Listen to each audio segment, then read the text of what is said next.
Hello friends, good evening. આજે આપણે આપણા લેક્ચરમાં સંવિધાનની મુખ્ય લાક્ષણિકતાઓ સમજીશું. સંવિધાનની લાક્ષણિકતાઓ સમજવા માટે સંવિધાનનો અભ્યાસ કરવો પડે. આપણું સંવિધાન વિસ્તૃત છે, તેથી સંવિધાનને સમજવા માટે આપણે એની પ્રસ્તાવના સમજવી પડે. બરાબર. તો સંવિધાનની લાક્ષણિકતાઓ આપણે આજે સમજીશું. સંવિધાનની લાક્ષણિકતાઓને સમજવા સૌપ્રથમ એ સમજવું પડે કે સંવિધાનની લાક્ષણિકતાઓ શું દર્શાવે છે. તો લાક્ષણિકતાઓ એટલે સંવિધાન કેવા પ્રકારનું છે, સંવિધાનનું વિચાર દર્શન કેવું છે, સંવિધાનનું ન્યાય દર્શન કેવું છે, બરાબર. સંવિધાનની સમાજ રચના કેવા પ્રકારની સમાજ રચનાની પરિકલ્પના કરી છે એ સમજી શકાય છે. તેથી આજે આપણે સંવિધાનની મુખ્ય લાક્ષણિકતાઓ પર આપણે ચર્ચા કરવાના છીએ.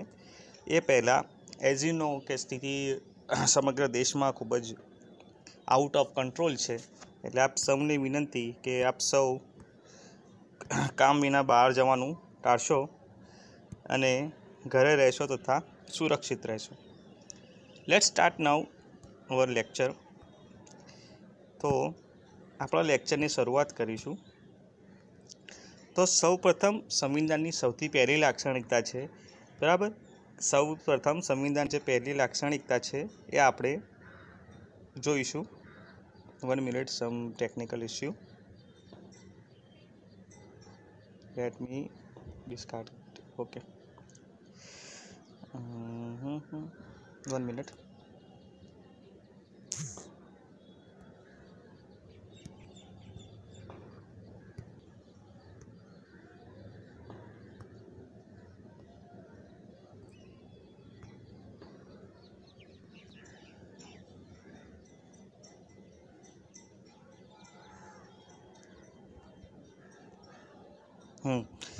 તો સંવિધાનની સૌથી વિસ્તૃત હોવા એની સૌ પ્રથમ લાક્ષણિકતા છે.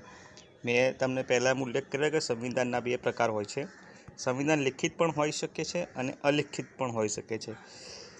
બેઝિકલી લિખિત સંવિધાન હોય એ કેવા પ્રકારના હોય? વિસ્તૃત હોય છે. લખેલ હોય તેમાં ફેરફાર કરવા જે હોય અલિખિત સંવિધાન, બરાબર, એ લિખિત અવસ્થામાં હોય પણ એમાં પરંપરાઓનું વર્ચસ્વ હોય. જ્યારે અલિખિત સંવિધાનમાં કેવું હોય? ફેરફાર કરવા અઘરા હોય, કારણ કે સંસદમાં એને પસાર કરવા પડે. હવે જો પરંપરા આધારિત એટલે એને પસાર કરવા સંસદમાંથી અઘરા પડતા નથી. જ્યારે પરંપરા આધારિત ના હોય વ્યવસ્થા એને સંસદમાંથી પસાર કરવા તો ખૂબ અઘરું પડે, કારણ કે અલગ અલગ વિચારધારાવાળા પક્ષો સંસદમાં હોય છે. જોકે બહુમતી હોય તો ઇઝીલી થઈ પણ શકે છે, બરાબર. તો સૌ પ્રથમ આ વસ્તુ આપણે જોઈ, બરાબર. નેક્સ્ટ હવે આપણે જોઈશું કે ભારતે તેનું સંવિધાન ખૂબ જ વિસ્તૃત બનાવ્યું. તેનું કારણ શું કે આપણે ભારતને એનું સંવિધાન આટલું બધું વિસ્તૃત બનાવવાની ફરજ પડી, બરાબર. તો ભારતને એનું સંવિધાન વિસ્તૃત બનાવવાની ફરજ એટલા માટે પડી કારણ કે ભારતની ભૌગોલિક વિવિધતા તમે જુઓ, કેટલી મોટી ભારતની ભૌગોલિક વિવિધતા છે, બરાબર. તમે જો કાશ્મીરથી કન્યાકુમારી અને ગુજરાતથી અરુણાચલ પ્રદેશ સુધી મોટા પાયે આપણે જોઈએ છીએ કે ભૌગોલિક વિવિધતા જોવા મળે છે. ત્યાર પછી રાજ્ય અને કેન્દ્ર માટે શું છે? રાજ્ય અને કેન્દ્ર માટે એક જ સંવિધાન છે. એઝ યુ નો કે ઘણા દેશોમાં, દાખલા તરીકે અમેરિકામાં તો સ્ટેટ્સ માટે અલગ સંવિધાન છે અને રાજ્યો માટે અલગ સંવિધાન છે. પણ હિયર ઇઝ નોટ સો, બરાબર. હિયર કેવું આપણે અહીંયા કેવું છે?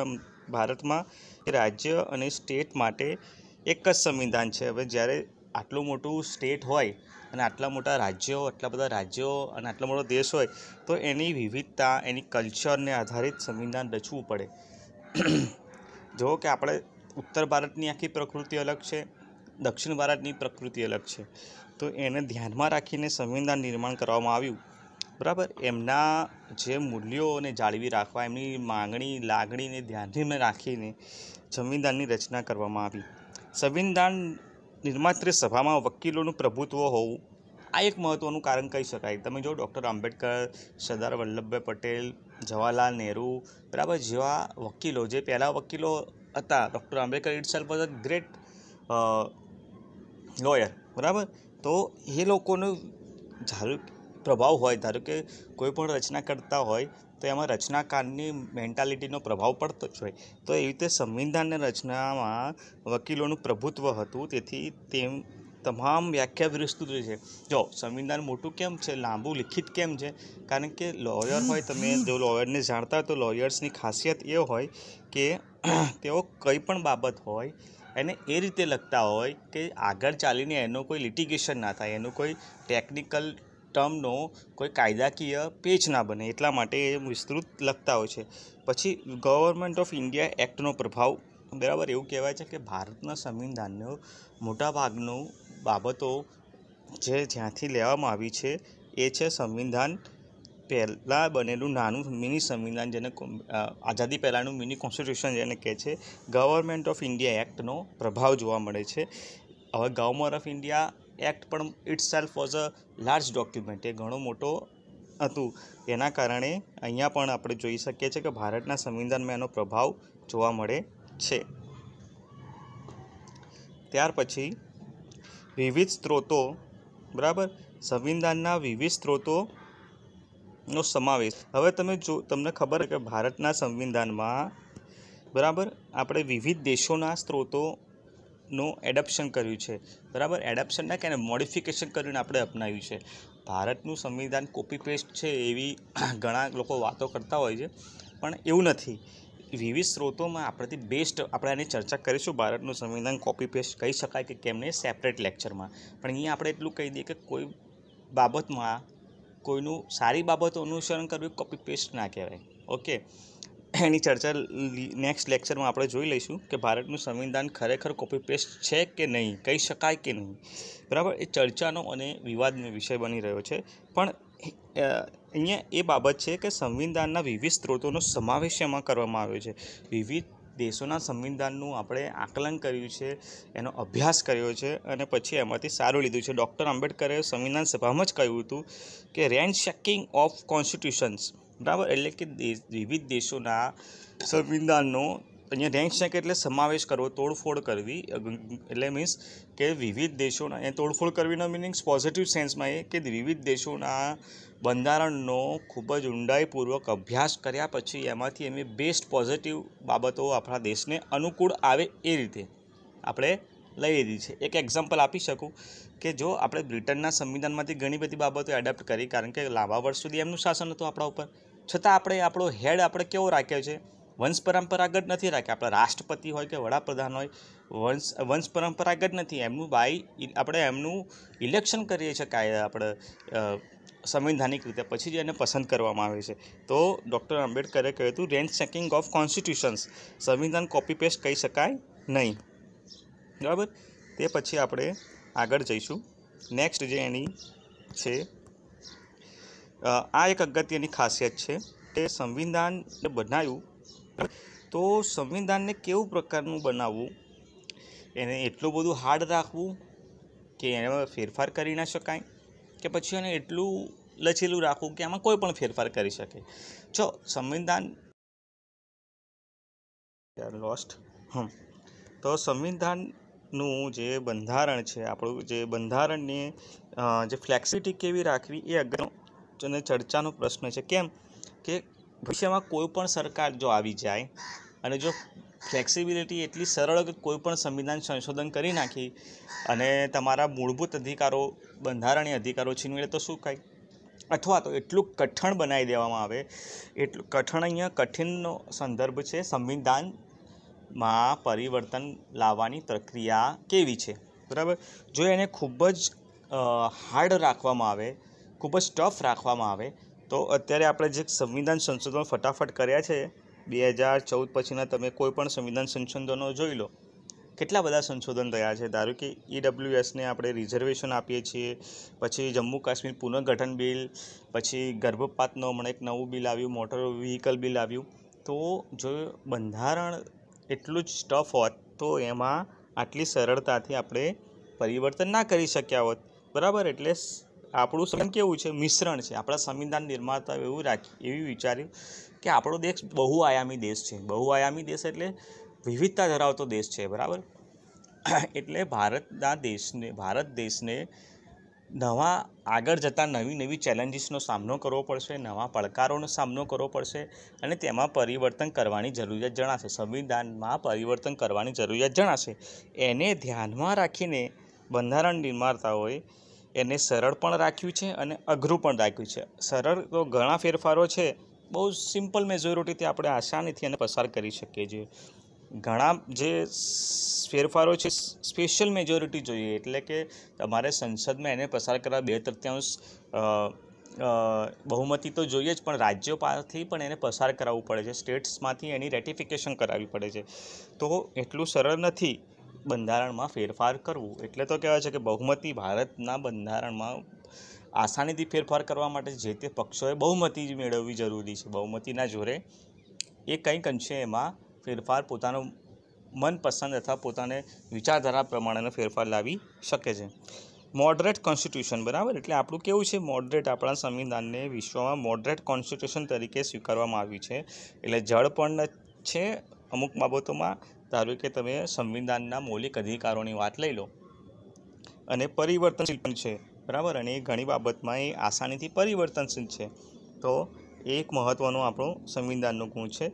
ચોથો મહત્ત્વનો જે ગુણ છે એની એ ખાસિયત છે કે અહીંયા આપણે સંવિધાન છે એ ફેડરલ સમવાય તંત્ર કેન્દ્ર વધુ મજબૂત, federal system federal with unitary bias. જો એક મહત્ત્વનો પ્રશ્ન હું તમને એક મહત્ત્વની બાબતે કહું તમને કે આપણા સંવિધાનમાં ક્યાંય પણ ફેડરલ શબ્દનો ઉલ્લેખ નથી, બરાબર. આપણા સંવિધાનમાં ક્યાંય પણ ફેડરલ શબ્દનો ઉલ્લેખ નથી, બરાબર. We are union of India, અહીંયા યુનિયનની ચર્ચા છે. હવે જો ફેડરલમાં કેવું હોય કે તમે ફેડરલમાં એક દેશમાં અમુક રાજ્યો જોડાઈ જાય છે, બરાબર, આવી રીતે જોડાઈ જાય છે. હવે એને જરૂર પડે ત્યારે રાજ્ય બહાર પણ નીકળી જાય છે ફેડરલમાં, બરાબર છે. ફેડરલ ઇટ્સ કાઇન્ડ ઓફ સમજૂતી છે એક જાતની. જ્યારે યુનિયનમાં કેવું હોય છે તો કે તમે એમાં જોડાઈ તો શકો છો, બરાબર, પણ તમે એમાંથી બહાર નથી નીકળી શકતા, બરાબર. તો ફેડરલ અને યુનિયનમાં આટલો ફરક છે. પણ આપણું સંવિધાન યુનિટરી બાયસ છે. બાયસનો અર્થ ગુજરાતી અર્થ થાય થોડુંક ભેદભાવ ધરાવતું અથવા કોઈ તરફ ઝૂકેલું. તો આપણું સંવિધાન ક્યાં ઝૂકેલું છે? તો આપણું સંવિધાન જે ઝૂકેલું છે એ આપણું સંવિધાન ઝૂકેલું છે કેન્દ્ર તરફ, બરાબર. આપણે બે પ્રકારની ગવર્મેન્ટ આપણે સિસ્ટમ જોઈ શકીએ છીએ, બરાબર. ગવર્મેન્ટ સેન્ટરની પણ હોય ને સ્ટેટની પણ હોય, પણ વધુ પાવર્સ કોની પાસે હોય? સેન્ટ્રલ પાસે હોય. એટલે ઘણા રાજ્યો તમે જુઓ કે ઘણી બાબતમાં રાજ્યો અને કેન્દ્ર વચ્ચે મોટા ભાગે મતભેદ થતા હોય છે, બરાબર. અહીંયા દ્વિસદનની બાયકેમેરાલિઝમની આપણને ભેટ મળી છે રાજ્યસભા, બરાબર, અને લોકસભા, બરાબર. એ કેન્દ્ર લેવલે રાજ્યસભા અને લોકસભા, અને જ્યારે વિધાનસભા હોય સ્ટેટ લેવલે તો એમાં વિધાનસભા અને વિધાન પરિષદ પણ હોય છે. તો એની મહત્ત્વની ખાસિયત છે. સંવિધાનની સર્વોપરિતા છે, એટલે કે અમુક બાબતો એવી હોય છે કે જે કેન્દ્ર નક્કી કરે રાજ્યોએ માનવી લેવું પડે, કારણ કે સંવિધાનનું રક્ષણ કરવા માટે કેન્દ્ર અમુક નિર્ણયો લેતા હોય છે. જ્યારે કે જમ્મુ કાશ્મીર બિલ હતું એનો ઘણો વિવાદ થયો, પણ એ ભારતની જે મૂળભૂત ભાવના છે સમાનતા, બરાબર, સ્વતંત્રતા, એને પક્ષધર હતું, બરાબર. તમે જાણો કે જમ્મુ કાશ્મીરમાં ત્યાંના સ્થાનિક નિવાસીઓને જેટલો બધું અધિકારો હતા એવું એક જ દેશમાં વસતા અન્ય નાગરિકોને નહોતા, બરાબર. એટલા માટે સંવિધાનની સર્વોપરિતા અને શક્તિની વહેંચણી આપણે જોઈએ તો શિડ્યુલ 7માં 3 રીતે જે શક્તિઓની વહેંચણી કરવામાં આવી છે, રાજ્ય વિષયો, કેન્દ્રના વિષયો અને જે વિષયો ના ફાળવવામાં આવ્યા હોય એ બધા જ કેન્દ્ર પાસે જતા રહે, અને સમવર્તી વિષયો કે જેની પર બંને મળીને નિર્ણય લે. પરંતુ નિર્ણયો લેવાની બાબતમાં પણ કેન્દ્ર તો વધુ મજબૂત છે, કેન્દ્રનો હાથ ઊંચો છે, બરાબર. તો સમવાય તંત્ર છે આપણું, કેન્દ્ર વધુ મજબૂત છે. નેક્સ્ટ આપણે શું છે આપણે ચર્ચા કરીએ. જ્યુડિશિયલ રિવ્યૂ પાવર બી છે. સંસદની સાર્વભૌમત્વ અને નાગરિક સર્વોચ્ચતાનું મિશ્રણ, બરાબર. તો સંસદ ન્યાયતંત્ર વચ્ચે તમે જોશો કે આ એક મહત્વનો ટૉપિક છે, એનું બી આપણે સેપરેટ હું સરસ મોટો વિડીયો લઈને આવીશ. તો સંસદ અને ન્યાયતંત્ર વચ્ચે શું કહેવાય, ટોમ એન્ડ જેરી જેવું થાય છે, બરાબર. ખેંચાતાણ થતી હોય છે. બંને એકબીજાના વિરોધી નથી, આ મુખ્ય બાબત વિચારોની છે, બરાબર. એટલા માટે સંસદ સર્વોપરી નથી. જો 1975માં યુ નો ડેટ કે કટોકટી આવી ગઈ હતી, ત્યારે બંધારણીય અધિકારોનું રક્ષણ કોને કર્યું હતું? ન્યાયતંત્રએ કર્યું હતું, સુપ્રીમ કોર્ટે કર્યું હતું, બરાબર. તો આપણા દેશમાં સંસદ અને ન્યાયતંત્ર વચ્ચે ખેંચાણ થતું હોય છે, પણ એવું નથી કે સંસદ સર્વોપરી છે, બરાબર. એવું નહીં કે સંસદના કોઈપણ નિર્ણયનું આપણે માની જ લેવું પડે, બરાબર. તો એના માટે ન્યાયિક પૂર્વાવલોકનની શક્તિ, જ્યુડિશિયલ રિવ્યૂ પાવર આપી દીધો છે, બરાબર. એટલે કે તમે જે નિર્ણય લીધા છે એને સંસદના નિર્ણયોને સુપ્રીમ કોર્ટ અવલોકન કરીને એને સમાપ્ત પણ કરી શકે છે, બરાબર. પ્રોવિન્શિયલ સબ્જેક્ટ રિઝર્વ અને ટ્રાન્સફર છે. એઝ યુ નો, જે સબ્જેક્ટ છે ને અમુક સબ્જેક્ટ રિઝર્વ રાખવામાં આવ્યા છે, જેનો અધિકાર માત્ર કેન્દ્ર પાસે જ હોઈ શકે, અને અમુક ટ્રાન્સફર વિષયો જે હસ્તાંતરિત કરવામાં આવ્યા હોય. તો સંસદની સાર્વભૌમત્વ અને ન્યાયિક સર્વોચ્ચતાનું મિશ્રણ છે, બરાબર. એટલે આ ઘણી બાબતોમાં સંસદનો હાથ ઉપર છે, પણ બધી બાબતોમાં સંસદ સર્વોપરી નથી, કારણ કે સર્વોપરી કોણ છે? સંવિધાન, બરાબર.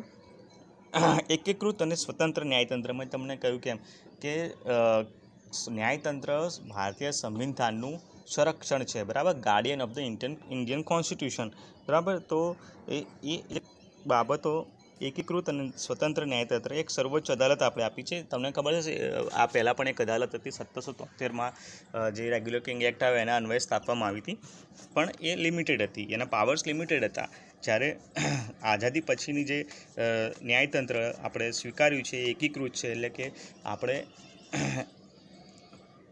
સમગ્ર દેશમાં એક પ્રકારનો કાયદો, એક પ્રકારના ન્યાયની સ્થાપના કરીશું, બરાબર.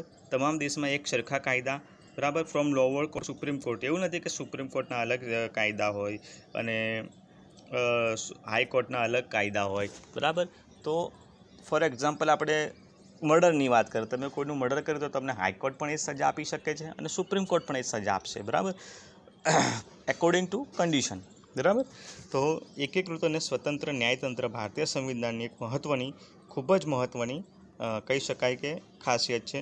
ત્યાર પછી સંસદીય પદ્ધતિ, મેં તમને એમ કહ્યું કે આપણે સંસદીય પાર્લામેન્ટરી સિસ્ટમ અપનાવી. કેમ કે આપણી પર લાંબા સમય સુધી બ્રિટને શાસન કર્યું હતું અને આપણે એની અંદર જ તમે જુઓ કે એની અંદર જ શાસન ચલાવવાનો અનુભવ મેળવ્યો હતો, એટલે આપણે પાર્લામેન્ટરી સિસ્ટમ અપનાવી છે વિથ મોડિફિકેશન. યાદ રાખજો, આપણે બ્રિટનના સંવિધાનમાંથી ઘણું બધું લીધું છે, પણ આપણે એને મોડિફાય કર્યું છે અકોર્ડિંગ ટુ અવર કમ્ફર્ટ, બરાબર.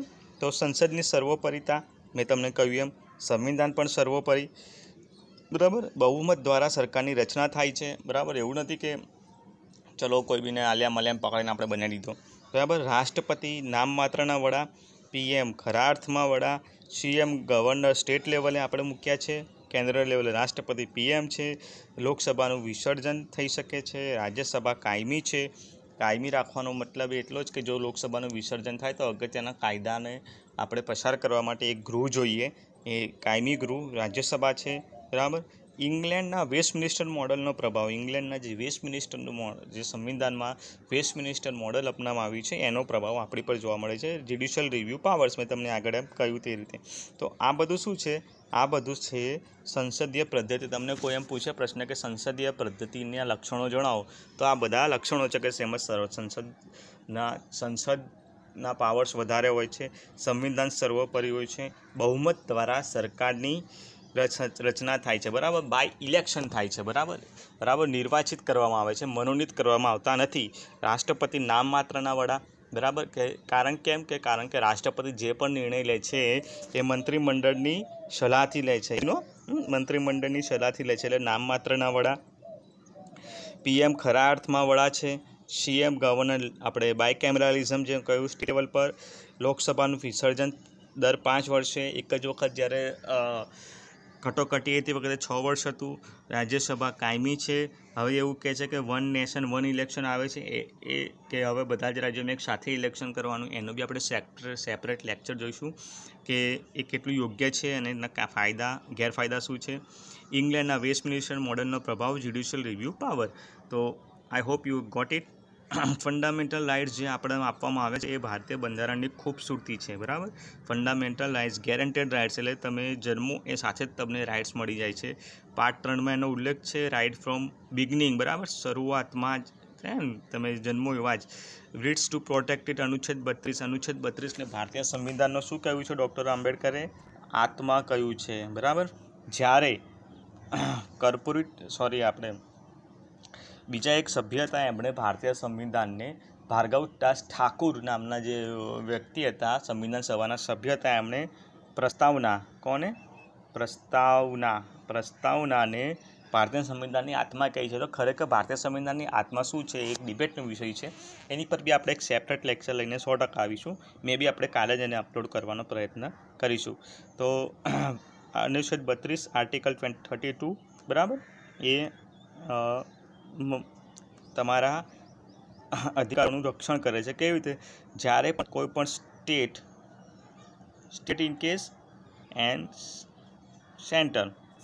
સ્ટેટ કે સેન્ટર તમારા અધિકારોનું હનન કરે, ત્યારે તમે એને બચાવવા માટે સુપ્રીમ કોર્ટમાં ડાયરેક્ટ અરજી કરી શકો છો. અને 226 જે છે અનુચ્છેદ 226 એ છે આપણા રાજ્ય લેવલે, બરાબર. 226 and 30, બરાબર. હવે તમે એક રસપ્રદ વાત કહું કે હમણાં સુપ્રીમ કોર્ટે પહેલાં જ ટકોર કરી કે દરેક બાબતે તમે અનુચ્છેદ 32 અન્વયે સુપ્રીમ કોર્ટમાં ના આવી જાઓ, કારણ કે કામનું ભારણ વધી જાય છે, બરાબર. એવું સુપ્રીમ કોર્ટે ટકોર કરી છે. એની બધી ડિટેલ આપણે જોઈ લઈશું આગળ નેક્સ્ટ લેક્ચરમાં. તો સંસદીય ફંડામેન્ટલ રાઇટ્સ DPSP, બરાબર.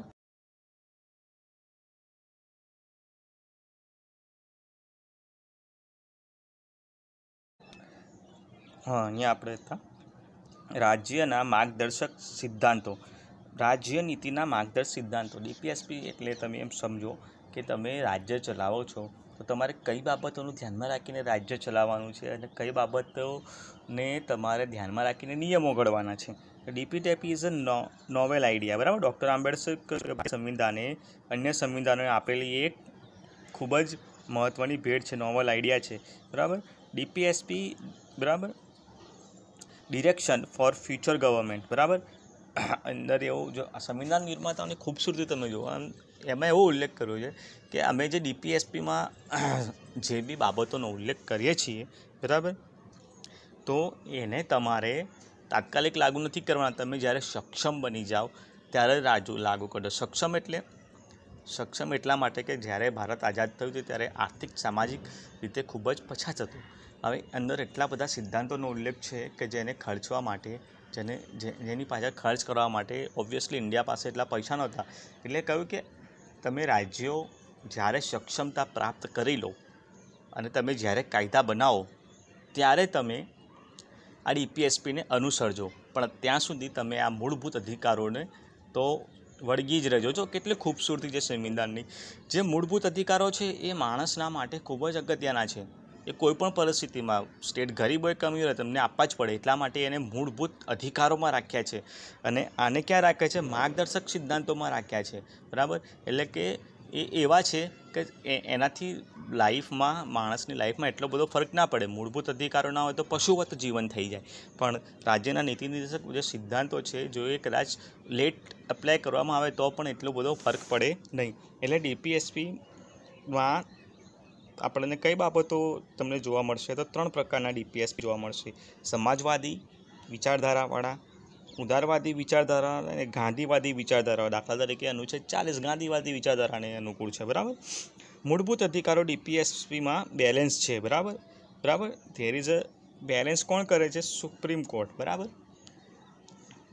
DPSP versus FR fundamental rights. આ બંનેમાં તમને કોઈ પૂછે કે સુપ્રીમ કોણ, બંનેમાં સૌથી વધારે મહત્ત્વનું કોણ? તમને કહ્યું મૂળભૂત અધિકારો ખૂબ જ મહત્ત્વના છે. એ ના હોય તો માણસનું જીવન પશુવત થઈ જાય, એટલા માટે એ ખૂબ જ જરૂરી છે. મૂળભૂત ફરજો મેં તમને કહ્યું, જેમ તમને સંવિધાન મૂળભૂત અધિકારો આપે છે એમ તમને મૂળભૂત ફરજો પણ આપી છે. 1976ના 42માં કોન્સ્ટિટ્યુશન અમેન્ડમેન્ટ સ્વર્ણસિંહ સમિતિ દ્વારા એને રિકમેન્ડેડ કરવામાં આવ્યું હતું અને એને એડ કરવામાં આવ્યું હતું, બરાબર. અત્યારે ટોટલ 11 જેટલી મૂળભૂત છે, છેલ્લી લગભગ 86માં સંવિધાન સંશોધન દ્વારા એડ કરવામાં આવી છે. નોન જસ્ટિસિએબલ, બરાબર. એટલે જો રાજ્યો અને તમે મૂળભૂત ફરજો છે તો તમે એને પાલન ના કરો તો રાજ્યો તમને પકડીને જેલમાં ના નાખી દે. દાખલા તરીકે મૂળભૂત ફરજોમાં એક છે પર્યાવરણનું સંરક્ષણ કરવું. પણ તમારામાંથી આપણામાંથી કેટલા લોકોએ પર્યાવરણનું સંરક્ષણ કર્યું? ઝાડો કાપી નાખીએ, ધારો કે આપણા ઘર આગળ એક ઝાડ ઉગ્યું હોય, આપણને રિનોવેશન કરવું તો આપણે કાપી નાખીએ છીએ, બરાબર. લીગલી તો ના કાપવું જ જોઈએ, બરાબર, પણ આપણે કાપી નાખીએ તો એના માટે તમને કોઈ ડિરેક્ટલી સજા થતી નથી, બરાબર. પણ ભારતીય સંવિધાનમાં કેવું છે કે આ જે મૂળભૂત ફરજો છે અને મૂળભૂત જે નીતિ નિર્દેશકના સિદ્ધાંતો છે એને બેકઅપ આપવા માટે, એને પીઠબળ આપવા માટે ભારતીય સંવિધાનમાં વિવિધ કાયદાઓ લાવવામાં આવે છે, બરાબર. પીઠબળ આપવા માટે વિવિધ કાયદા લેવામાં આવે છે. દાખલા તરીકે મૂળભૂત ફરજ આપણે એવું સમજીએ કે પર્યાવરણને આપણે નુકસાન ના કરવું જોઈએ, તો પણ નુકસાન થઈ રહ્યું છે, લોકો નદીઓમાં ગંદુ પાણી છોડી રહ્યા છે, તો એના માટે આપણે શું કરીએ છીએ? લીગલ કાયદા લાવીએ છીએ, જેને વૈધાનિક કાયદાઓ કહેવામાં આવે છે. સંવિધાનિક કાયદાઓ નહીં, સંવિધાનમાં તો માત્ર ઉલ્લેખ છે કે રાજ્યો આવું પ્રબંધન કરશે, પણ રાજ્યો એના માટે શું કરશે? કાયદાઓ લાવશે, બરાબર. બિન સાંપ્રદાયિકતા, બરાબર. આપણો દેશ બિન સાંપ્રદાયિક છે, બરાબર.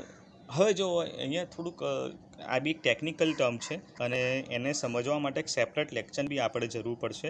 અહીંયા આપણે સમજવા ખાતર સમજીએ કે બિન સાંપ્રદાયિકતા એટલે આપણે કોઈ સંપ્રદાયને વધારે મહત્ત્વ આપીશું નહીં. આ શોર્ટ એન્ડ સિમ્પલ, બરાબર. 42માં સંવિધાન સંશોધન દ્વારા ઉમેરવામાં આવ્યું, બરાબર. અનુચ્છેદમાં કયા 14, 15, 28, 30 જે અનુચ્છેદો છે આપણા 25, 30માં, એમાં પણ એનો ઉલ્લેખ છે, બરાબર. સમાજવાદ, બિનસાંપ્રદાયિક, અખંડિતતા શબ્દ બંધારણની પ્રસ્તાવનામાં પણ આપણને જોવા મળે છે. India is a secular spirit. India secular, અહીંયા જો સેક્યુલર છે એટલે સમજો કે પંથ નિરપેક્ષ છે, ધર્મ નિરપેક્ષ નથી. એટલે એક ચર્ચા હંમેશા હોય છે કે ભારતીય બંધારણ પંથ નિરપેક્ષ છે કે ધર્મ નિરપેક્ષ છે, એ ચર્ચાનો વિષય છે. એને આપણે નેક્સ્ટ લેક્ચરમાં હું 100% લઈને આવીશ તમારા માટે. આવા બધા પ્રશ્નો એને મેન્સમાં કામમાં આવે, બરાબર. તમને એમ કે ચલો ડિબેટ કરો, તમે ચર્ચા કરો અથવા તો સમજાવો કે ભારતીય સંવિધાન એ ધર્મનિરપેક્ષ નથી પરંતુ પંથ નિરપેક્ષ છે, તો એના માટે વિસ્તૃત સમજ જોઈએ, જે આપણે નેક્સ્ટ લેક્ચરમાં જોઈ લઈશું. પુખ્ત આ જે છે ને, આ જે અધિકાર આપ્યો છે એ મને મારા હૃદયની ખૂબ નજીક છે. હું તમને સમજાવું કેમ, બરાબર. તો પુખ્ત વયે મતાધિકાર જ્યારે અંગ્રેજો હતા, બરાબર, એ થોડા અંશે એડલ્ટ ફ્રેન્ચાઇઝ લઈને આવ્યા હતા, પણ એ વખતે કેવો ભેદભાવ થતો હતો કે એક તો ભણેલા ગણેલા હોય એમને મતાધિકાર, ચોક્કસ જ્ઞાતિને મતાધિકાર, અથવા જે ટેક્સ પે કરતા હોય એમને મતાધિકાર. વિશ્વમાં આ શું કહેવાય, આ પ્રથા પ્રચલિત હતી કે કોને તો વધારે ભણેલા ગણેલા એલાઇટ લોકોને, ચોક્કસ સમુદાયના લોકોને, ટેક્સ પેયર્સને અને મહિલાઓને તો નહીં જ, બરાબર. વિશ્વના ઘણા દેશોમાં મહિલાઓએ મતાધિકાર મેળવવા માટે હિંસક આંદોલનો કર્યા છે, મીન્સ કે એમણે જાન ગુમાવવો પડે છે. આ એક અગત્યનો ટૉપિક છે, એની પણ આપણે આગળ ચર્ચા કરીશું. તો પુખ્ત વયે મતાધિકાર, બરાબર. અહીંયા થોડું રહી ગયું છે મતાધિકાર. તો આઝાદી સમયે હવે જો કેમ આપણા સંવિધાન બોલ્ડ સ્ટેપ લઈ લીધું. લોકો જ્યારે આપણે સંવિધાન નિર્માતાએ નક્કી કર્યું કે આપણે બધા જ નહીં, કોઈ પણ ધર્મ, જાતિ, શિક્ષણ, લિંગ, કોઈ પણ ભેદભાવના વગર આપણે બધાને મતાધિકાર આપીશું, ત્યારે વિશ્વના વિકસિત દેશો આપણી પર હસી રહ્યા હતા. દે વેર મેકિંગ લાફિંગ ઓન અસ, બરાબર. મોકરી કરી રહ્યા હતા. કેમ કે માત્ર એ વખતે 60% હતી. વિશ્વનો દેશનો 90%થી પણ વધુ વર્ગ અભણ અવસ્થામાં હતો. તો કઈ રીતે પોતાના યોગ્ય શાસકોની પસંદગી કરશે એ પ્રશ્ન હતો, એટલે લોકો હસી રહ્યા હતા. વિદેશોમાં લોકો સાક્ષરોને મતાધિકાર આપતા એનું મુખ્ય કારણ એ લોકો એવું સમજતા હતા કે એમનામાં એવી વિવેક બુદ્ધિ હોય છે કે કેવા વ્યક્તિને પસંદ કરવું, બરાબર. જ્યારે આપણા લોકોએ પ્રજામાં વિશ્વાસ મૂક્યો, પ્રજાની બુદ્ધિમત્તા, પોતાની શિક્ષણ કરતાં પ્રજાની બુદ્ધિમત્તા, પ્રજાની વિવેકશીલ બુદ્ધિ પર વિશ્વાસ મૂક્યો, બરાબર. શરૂઆતમાં 21 વર્ષ મતાધિકાર હતો, હવે 18 વર્ષ થઈ ગયો છે. તમામને પોતાને ગમતી સરકાર પસંદ કરવાનો અધિકાર છે, બરાબર. તમને ગમે સરકારને તમે વોટ આપી શકો છો, લાવી શકો છો બહુમતીથી. આ એક ક્રાંતિકારી પગલું કહેવાય નવા દેશના આઝાદ થયેલા માટે. એટલે હું હંમેશા બધાને કહું છું કે સંવિધાનની ટીકા કરવા કરતાં સંવિધાનને સમજો, સંવિધાનની બાબતોને સમજો. જો આપણા દેશમાં એડલ્ટ ફ્રેન્ચાઇઝ ના હોત તો શું થાત કે અત્યારે પણ કેટલાક લોકોનું જ ધારો કે પ્રતિભાશાળી તો બાજુમાં રહી જતા અને પૈસાવાળાને જ મતાધિકાર મળે તો શું થાત? તમે તમારી પસંદગીની સરકાર લાવીને શું લાવી શકત એ પ્રશ્ન છે, બરાબર. અત્યારે આપણે ફ્રીડમ ઓફ સ્પીચ મેળવીએ છીએ એ પણ બંધારણને આધીન છે, બરાબર. તો એકલ નાગરિકત્વ, બરાબર, સિંગલ સિટીઝનશીપ. જમ્મુ કાશ્મીર એવું હતું રાજ્ય કે જેને બેવડું નાગરિકત્વ હતું, જમ્મુ કાશ્મીરનું બી નાગરિકત્વ અને ભારતનું પણ, બરાબર. એને અપવાદ કરતાં ભારતમાં બધાને પાસે નાગરિકોને એક જ નાગરિકતાથી રાજ્યો માટે પણ અલગ નાગરિકતાની જરૂર નથી. 370 તો રદ કરવામાં આવ્યો. ઘણા દેશોમાં યુએસએમાં જેવો ડબલ પાસપોર્ટ હોય, ડ્યુઅલ સિટીઝનશીપ છે, બરાબર. ભારતમાં એવું નથી. ડ્યુઅલ સિટીઝનશીપ એટલે તમે ગુજરાતના પણ વતની છો, એટલે તમારી જોડે ગુજરાતનું પણ આધાર કાર્ડ છે, સિમ્પલ રીતે સમજાવું, અને પછી તમે ભારતના વતની છો એટલે તમારી જોડે ભારતનું પણ આધાર કાર્ડ છે અથવા તો ઇલેક્શન કાર્ડ છે. એને ડ્યુઅલ સિટીઝનશીપ કહેવામાં આવે છે, બરાબર. તો એ એક મહત્ત્વની બાબત છે. પછી છે સ્વતંત્ર ન્યાય સંસ્થાઓ. આપણી ન્યાય સંસ્થાઓ જે છે, બરાબર, એ બધી સ્વતંત્ર સંસ્થાઓ છે, બરાબર. કેગ છે, યુપીએસસી છે, સ્ટેટ પીસીએસ છે, ઈસીઆઈ છે. આ બધી સંસ્થાઓ પર કોઈનો પ્રભાવ ન ચાલે, બરાબર. ઇલેક્શન કમિશન હોય, સ્ટેટ યુપીએસસી કમિશન હોય કે યુપીએસસી કમિશન હોય કે કેગ હોય, એ પોતે એને એટલી સ્વતંત્રતા આપવામાં આવી છે કે પોતે તટસ્થ નિર્ણય લઈ શકે અને તટસ્થ તપાસ કરીને પોતાનો તટસ્થ અહેવાલ આપી શકે, બરાબર. પછી કટોકટીની જોગવાઈ, બરાબર. અનુચ્છેદ 352, અનુચ્છેદ 356 અને 360. આ જે અનુચ્છેદ કટોકટીનું જે છે એ ડીપમાં આપણે સમજીશું. તો રાષ્ટ્રીય કટોકટી 352 અન્વયે સશસ્ત્ર વિદ્રોહ હોય, બરાબર. પછી અને રાષ્ટ્રપતિ શાસન 356 અન્વયે લાદી શકાય. અને 360 આર્થિક કટોકટી. જો કે આપણે ભારતમાં આજ દિન સુધી આર્થિક કટોકટી નથી આવી. કોવિડ-19 જેવા, બરાબર, કોવિડ-19 જેવી પરિસ્થિતિમાં પણ આપણે આર્થિક કટોકટી નથી આવી. ભારતમાં આર્થિક કટોકટી મંદી ના આવવાનું કારણ શું છે ખબર છે? ભારતની જનસંખ્યા. કેમ એ આપણે આગળ ચર્ચા કરીશું. તો ભારતની જનસંખ્યા એટલી બધી છે કે ભારતમાં માંગ અને ડિમાન્ડ ક્યારેય ઘટવાની નથી. તમે જુઓ, ડિમાન્ડ ક્યારેય ઘટવાની નથી. એટલા માટે ભારતમાં ક્યારેય નાણાકીય કટોકટી આવવાની શક્યતા નથી, બરાબર. ત્રિસ્તરીય સરકાર, બરાબર, સ્ટેટ લેવલે, રાજ્ય લેવલે અને પછી જિલ્લા ડોમેસ્ટિક લેવલે, બરાબર, લોકલ લેવલે. પંચાયત રાજની સ્થાપના 1992 અન્વયે તમને ખબર છે. તો 74મું સંવિધાન સંશોધન. આ બી આપણે ડીપમાં સમજવાનો પ્રયત્ન કરીશું. ત્યાર પછી છે સહકારી સંસ્થાઓ, જે તમને ખબર જ છે. ભાગ 9B આપણે સહકારી સંસ્થાઓ રચવાની આપણે 243 ZH 243 ZT અન્વયે અનુમતિ આપી છે, બરાબર. ડીપીએસપી, બરાબર, અનુચ્છેદ 43B છે એનો ઉલ્લેખ, ને FR ફંડામેન્ટલ રાઇટ 19 તમને સંગઠનો રચવાની, બરાબર, સ્વતંત્રતા આપે છે. તો મિત્રો, આ હતું ભારતીય સંવિધાનની લાક્ષણિકતાઓ. શું કહેવાય, ટેકનોલોજીનો થોડો અભાવ છે. મોબાઈલમાં જ રેકોર્ડ કરવામાં આવે છે બધા લેક્ચર્સ, એટલે ઘણી વખત વાર થાય છે અને અપ ટુ કદાચ તમને નહીં લાગતું હોય તો પણ તમને વિનંતી છે કે તમે આને લાઇક, કોમેન્ટ, શેર, સબસ્ક્રાઈબ કરો. અને થેન્ક્સ ફોર વોચિંગ. કારણ કે યુટ્યુબમાં એટલી બધી ચેનલો ટેકનોલોજી અવેલેબલ છે, બરાબર, અપગ્રેડેડ છે. એવામાં આવા વિડીયો, મોબાઈલમાં રેકોર્ડ થયેલા વિડીયો જોવા કોઈને ગમતા નથી યટ. જો તમે પૂરો વિડીયો જોયો હોય તો થેન્ક યુ વેરી મચ.